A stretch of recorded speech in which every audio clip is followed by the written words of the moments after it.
कहिए कैसे हैं आप। जिंदगी का कड़वा सच, जिंदगी का कड़वा सच ये भी है कि खट्टी मीठी बातें जिंदगी में होती रहती हैं। हमारी जिंदगी में अक्सर खट्टी मीठी बातें होती रहती है और ये तो चीजें होती रहनी चाहिए। जैसे कोई फल होता है वो हम खाते हैं, वो मीठा भी होता है, वो खट्टा भी होता है, उससे क्या होता है कि ना टेस्ट बढ़ जाता है, स्वाद। ऐसी जिंदगी है। अगर मीठा ही मीठा होता रहे, अच्छा ही अच्छा होता रहे, थोड़ा तो अप डाउन आने ही चाहिए हमें नया सबक देने के लिए, सीख देने के लिए। तो कई बार होता है और इसको हमें सहजता से स्वीकार करना चाहिए। मैं आज बात कर रही हूँ किसी कड़वाहट की नहीं, एक खट्टे मीठे अनुभव जो कि मेरे साथ हुआ और कल ही हुआ। मुझे ना कहानियां सुनाने का बहुत शौक है, तो कुछ ऐसा हुआ कहानी सुनाने के चक्कर में कुछ ऐसा हुआ कि मुझे झेपना भी पड़ा, सिर भी खजाना पड़ा और हे भगवान भी बोलना पड़ा और खिसकना भी पड़ा वहां से। तो कई बार ऐसे अनुभव हो जाते हैं खट्टे मीठे, तो ये जरूर मैं शेयर करना चाहूंगी क्योंकि मैं जो कहानियां हमेशा सुनाती हूँ खुद ही कहानी बन गई। तो हुआ ये कि ना कल मैं अपनी एक फ्रेंड के घर गई। अब उसकी जो मदर इन लॉ थी, मेरी जो फ्रेंड की मदर इन लॉ थी ना, उन्होंने पूरा ड्राइंग रूम ऊपर नीचे कर रखा था और बेड इधर उधर सब कुछ ढूंढ रही थी, वो खोज रही थी। तो मैंने पूछा क्या हुआ, तो बोले कि ना चश्मा नहीं मिल रहा। और मुझे हैरानी इस बात की हुई कि जो मेरी फ्रेंड थी वो ना रसोई में आराम से ना चाय बना रही थी, वो हेल्प नहीं करा रही थी उनकी ढूंढने में और मुझे भी इशारा करी थी रहने रहने। तो मुझे थोड़ा सा अजीब लगा, मैंने कहा ऐसे थोड़ी ना करते हैं भी, अगर वो ढूंढ रही है, इतना सारा घर डिस्टर्ब कर रखा है तो उनकी हेल्प करनी चाहिए। तो मैंने ना आंटी को बिठाया, मैंने कहा बैठिए, मैं देखती हूँ, आप पानी पीजिए। कई बार होता है ना कि हम बिठा देते हैं भी आराम से शांति से, आप बैठ के पहले तो सोचो कि कहाँ रखा था। तो मैंने उनको बोला कि ना आप आराम से ना थोड़ा ठंडे दिमाग से आप बैठो, मैं पानी लेके आती हूँ। आप पानी पीते हुए सोचना कि आपने कहाँ रखा था, लास्ट टाइम आपने चश्मा कब पहना था और कहाँ रखा था। तो उनको बिठा दिया मैंने और जब मैं फ्रिज से पानी लेने गई और मेरी फ्रेंड आराम से चाय बना रही थी, उसने इशारा भी किया रहते रहते और वो चाय भी बनाती थी और वो हेल्प के लिए नहीं आई। मैं जब पानी लेने गई मैंने देखा एकदम से नजर पड़ी फ्रिज के ऊपर, फ्रिज के ऊपर उनका चश्मा रखा था।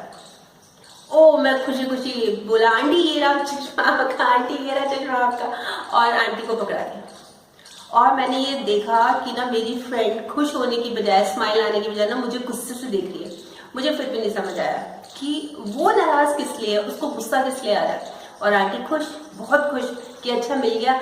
तो मैंने कहा आंटी ऐसे ना कभी ऐसे हो, अगर लाइफ में हो तो ना आप बैठ जाओ, चुपचाप बैठ जाओ और ना थोड़ा सोचो, कंसंट्रेट करो आंखें बंद करके कि कहाँ रखा था। मतलब कोई भी चीज गुम होती है, चश्मे की बात नहीं, कोई भी। आपने वो कहानी नहीं सुनी कि एक आदमी की घड़ी गुम हो जाती है? तो आंटी ने बोला नहीं, सुना ना। तो मेरे को तो वैसे ही क्या मुझे तो वैसे इतना शौक है, मैंने कहा हाँ मैं सुनाती हूँ। तो मैंने कहानी सुनाई। तो कहानी 2 मिनट की थी कि भाई एक आदमी होता है, उसकी घड़ी गुम हो जाती है तो वो बहुत ढूंढता है, उसको नहीं मिलती। फिर ना वो अपने बच्चों को, अपनी वाइफ को बोलता है कि जो भी घड़ी ढूंढ के देगा ना मैं उसको इनाम दूंगा। तो सब ढूंढते नहीं मिलती। तो एक बेटा होता है ना उसका छोटे वाला, वो बोलता है पापा मेरे को अपना थोड़ी देर दो, मैं ढूंढ के लाता हूँ। तो ठीक है आप ढूंढ के लाओ। तो आधे घंटे बाद वो घड़ी ढूंढ लाता है। सब हैरान कैसे मिली कैसे मिली, कहते कैसे मिली, क्या बहुत सिंपल था। मैंने क्या किया कि ना मैं जाके आपके वाले कमरे में बैठ गया, बिल्कुल पिन ड्रॉप साइलेंस, बिल्कुल कोई शोर नहीं, कुछ नहीं। और मैंने महसूस करना शुरू किया घड़ी की टिक टिक को, टिक टिक टिक टिक। और मैं उसी आवाज पे गया और आपकी शर्ट के नीचे वो दबी हुई थी। तो मैंने कहा कि यही होता है, बिल्कुल शांति से, मैं तो बड़े आराम से बताई थी कि बिल्कुल शांति से सोचो बैठ के और फिर आपको वो चीज मिल जाएगी। तो जब मैं अपनी कहानी खत्म हुई और मैंने आंटी की तरफ देखा तो मैंने क्या देखा, मैंने देखा कि जो आंटी है ना, वो जो चश्मा होता है ना, चश्मे का जो फ्रेम होता है डंडी, उससे आराम से कान उसको कान को साफ कर रही थी। और मेरी फ्रेंड गुस्से से ना ऐसे ऐसे करके मुझे देख रही थी। अब मुझे समझ आया कि मेरी फ्रेंड चश्मा क्यों नहीं ढूंढ पा रही थी। उसका रीजन ये था कि आंटी चश्मे का यूज पढ़ने की बजाय कान साफ करने में कर रही थी। मेरी फ्रेंड ने ये बताया, फिर कहती मैंने छुपा रखा था, जानबूझ के छुपा रखा था, क्योंकि इनके कान में दर्द हो रहा है, इन्फेक्शन है बहुत ज्यादा, और डॉक्टर ने स्ट्रिक्टली कुछ भी डालने को मना किया।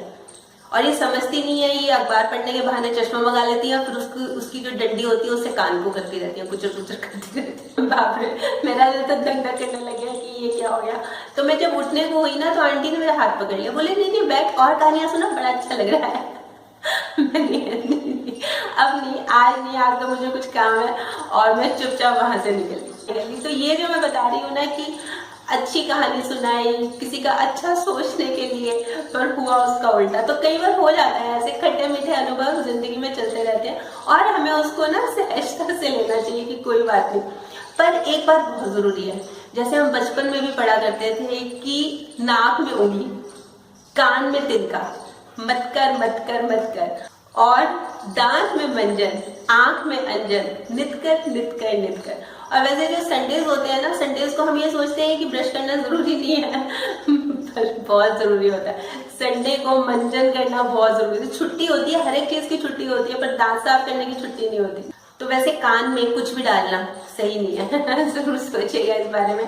कल फिर मिलूंगी, तब तक स्माइल भी रखिए और पॉजिटिव रहिए और पॉजिटिव सोचिए। और हाँ, अगर आपने मेरा YouTube वाला चैनल सब्सक्राइब कर लिया तो बहुत बहुत और बहुत सारा धन्यवाद, और नहीं किया तो प्लीज कर लीजिएगा। बाय।